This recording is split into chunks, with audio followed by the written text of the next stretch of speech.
Oke, itu udah gitu perintah. Masa.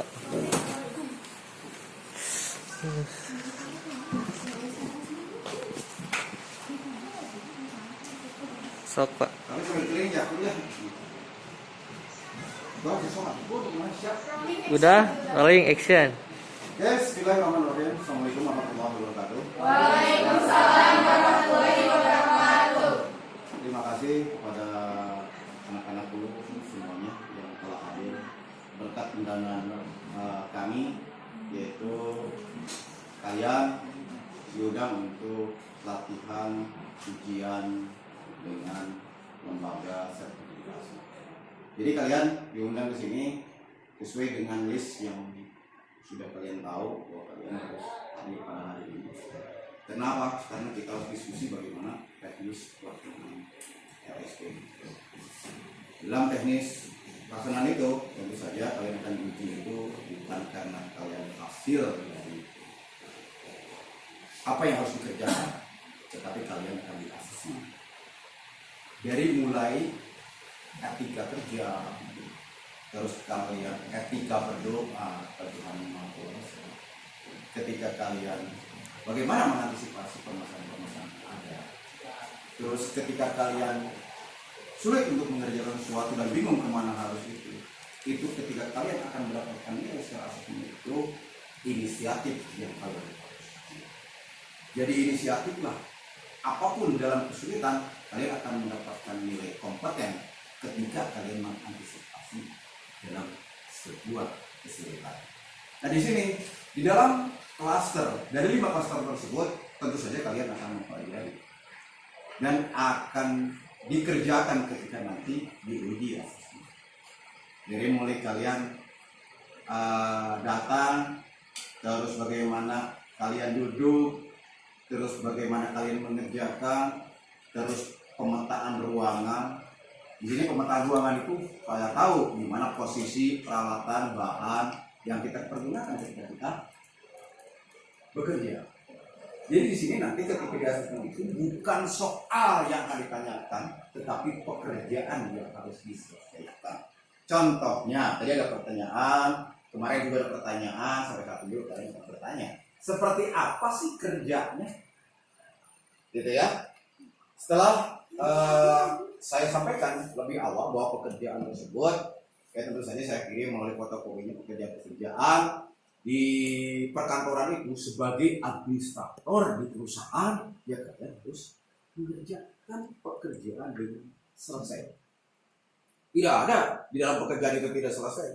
Masa sih kita bos kalian menyuruh kalian sebagai bawahan menyuruh misalnya salah satu membuat surat pesanan, kamu dengan alasan mungkin, wah printernya tidak ada tintanya, printernya susah dinyalakan, printernya tidak ada listriknya, dan lain sebagainya. Itu saya yakin ketika kalian dalam pelaksanaan nanti sebagai administrator perusahaan, saya yakin perusahaan itu akan bangkrut dengan hal-hal. Bahkan kalian nggak bangkrut pun mungkin sekarang kalian menjawab seperti itu sebagai administrator, besoknya kalian akan dirumahkan, atau istilahnya kalau dirumahkan terlalu sopan, dipecat kalian karena kalian tidak kompeten. Dalam hal ini kompeten OTKP benar-benar kalian harus bisa menguasai dan siap bekerja ketika nanti setelah keluar dari dan siap bekerja apapun bekerja, ya. Soalnya OTKP itu identik dengan pekerjaan, instansi, partai politik, negara membutuhkan orang-orang administrasi yang bisa menguasai. Yang pertama kali itu adalah administrasi. Ya, saya sudah sampaikan sejak awal bahwa di dalam administrasi pasti akan berbicara by name, by address, nama yang jelas dengan alamat yang jelas, terus kondisi yang jelas, situasi yang jelas, semua tercatat di dalam sebuah administrasi. Kalau administrasinya rapi, administrasi dapat dipahami dan dapat dimengerti, saya yakin kalian akan berluar. Kemarin sudah saya sampaikan dari 5 klaster tersebut, yaitu dengan soal-soal latihan yang saya sudah berikan pada kalian. Jadi soal-soal tersebut sudah seminggu ya saya sudah menyampaikan itu. Mungkin ada yang perlu disampaikan oleh kalian? Ada yang perlu disampaikan? Ada yang tidak tahu? Ya? Ada yang tidak tahu dengan pertanyaan-pertanyaan atau misalnya dalam unit ini tersebut? Silakan. Paham semuanya dan mengerti? Silakan. Ada yang ditanyakan dari kelas tersebut? Silakan. Bapak izin Ya, bertanya, oke. tidak terlalu mengerti bagian laporan kas kecil. Tidak mengerti di bagian kas kecil. Ada yang bisa menjawab? Laporan kas kecil. Laporan kas kecil. Ada yang bisa menjawab? Biasanya J. J jawab J. Silakan. Kita diskusi ya. Di sini kita diskusi karena kita sudah. Silakan karena saya sudah memberikan soalnya kalian itu. Gimana yang nggak ngertinya? Gimana yang tidak ngertinya dari awal? Dari awal? Sil? Itunya Pak kan ada kode-kode yang Oh, kayak gini, kode-kode. 230, 231, rekening yang di debit maksudnya, di debit. Kode apa? Kode ya? Kode Yang mana kode itu yang mana? Nomor bukti? 230 Oh, sampai kode. 230. Hah? Oke, yang di sini ya? Yang sini bukan? Yang ini kode yang ini? Ya itu. Ini sudah ada di sana kan? Ada nggak di situ? Di coba lihat. Di dalam format, lihat format. Ada yang format nggak? Iya. Iya Pak. Hah? Ya ini kan kodenya. Coba kalian lihat di BKK yang sudah di sini. BKK yang sudah di sini. Kembali lagi ke BKK bukti kas keluar dan bukti kas masuk. Ada nggak kode di sana? Ada. Oh ada. Ada.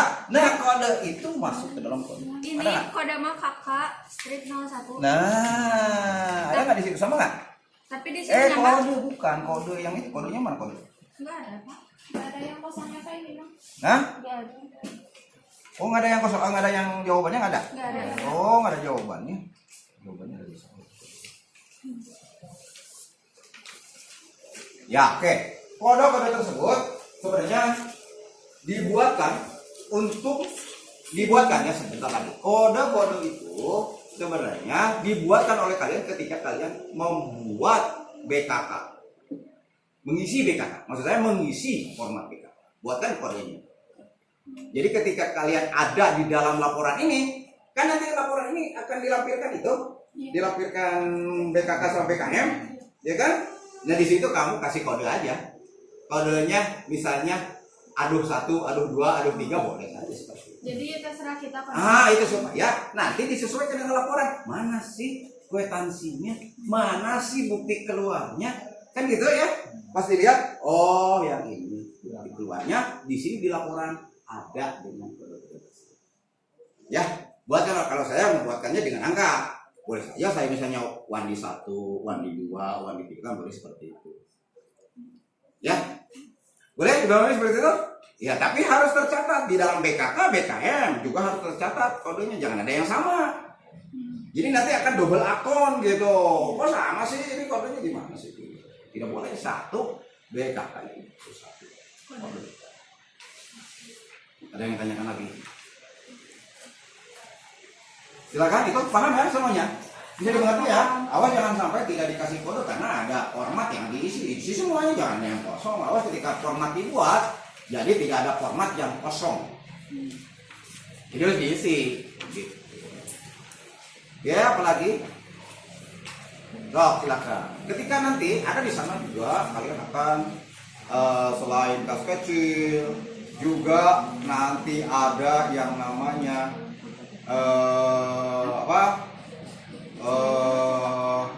perjalanan dinas, ya.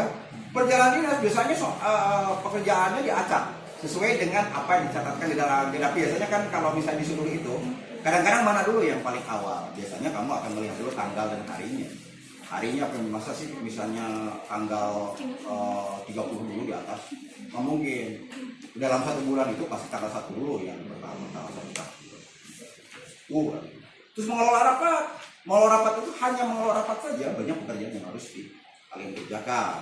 Salah satunya undangan rapat, ya gitu, layout rapat, acara rapat, ya jadwal rapat, terus daftar hadir, notulen, harus banyak dikerjakan. Itu salah satu pengeluaran seperti itu. Semuanya harus bisa dan harus dilakukan dan harus dikerjakan karena kalian adalah seorang pekerja yang andal dan yang hebat itu seperti itu. Oke, apalagi kira-kira di dalam 5 klaster itu kita dirangkum saja.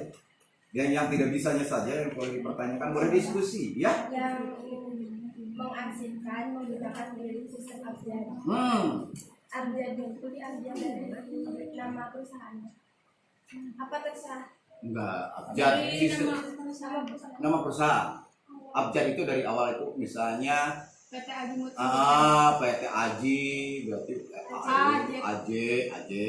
A sampai Z gitu. Ya, kalau perusahaan yang misalnya dapur ngebul, D bagian berapa? Gitu. Itu sistem abjad. Jadi harus diindeks dulu. Jadi ngambilnya dari indeksnya. Ya, indeksnya ya, diambil dari indeksnya. Berarti yang A itu yang mana dulu? Yang A dulu. A itu berarti AA, B, AC gitu. Ya, BA, BB.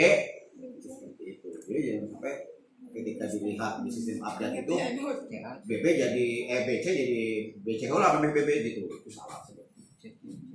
Itu ya kalau sistem abjad itu harus diindeks dulu. Sistem abjad itu harus diindeks dulu. Jadi dilihatnya dari untuk diarsip itu dari indeksnya, gitu. Ya, apa lagi? Sistem apa lagi? Nanti kalau misalnya kamu suruh sistem geografis, pasti kalau sistem geografis wilayah, geografis itu wilayah. Kalau saya bilangnya geografis, sistem geografis. Bapak, tapi nanti pas ujian yang diambil pilih sistem apa? Nanti terserah, semuanya kamu harus bisa. Semuanya harus bisa. Misalnya kalau kalian disuruh penomoran, ujian tanggal, itu banyak ya. Kamu semua harus dikuasai itu. Siapa tahu ketika disuruh di dalam pekerjaannya sistem abjad, tapi kamu ditanya kalau sistem nomor kamu bisa nggak? Kamu kosoi aja sistem abjad, tapi sistem penomoran bingung, sistem wilayah bingung. Kalau sistem wilayah seperti apa? Contohnya kalau sistem wilayah digunakan oleh instansi apa sih? Di wilayah? Biasanya kalau sistem wilayah digunakan oleh instansi apa sih? Instansi apa sih? Kalau wilayah biasanya suka digunakan oleh instansi apa? Ya, BPBD, kelurahan, itu kan pakai sistem wilayah ya. Jadi contohnya gini, dokumen atau data RT RW 2, RT 1 RW 2, kan wilayahnya, berarti orang akan tahu sebentar. Dikatulah.